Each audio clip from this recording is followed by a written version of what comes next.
రామఫలం అంటారు.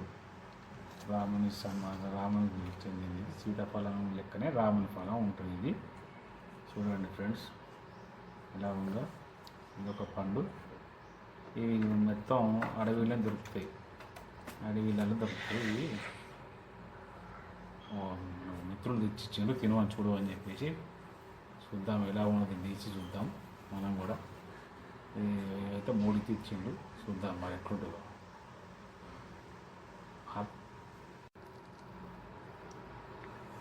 సేమ్ సీతాఫలం లెక్కనే ఉంటుంది. ఇది రామఫలం. చూడండి ఎంత మంచిగా ఉన్నది. సేమ్ గింజలు అట్లనే ఉంటాయి. చూపిస్తాం మీకు.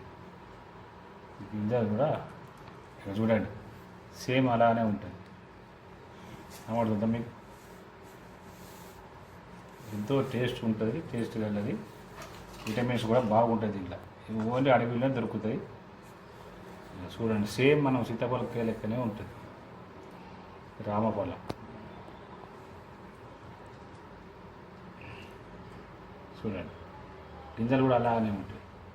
సేమ్ టేస్ట్ కూడా సేమ్. సీతాఫలం కంటే రామఫలం బాగా తీయగా ఉంటాయి.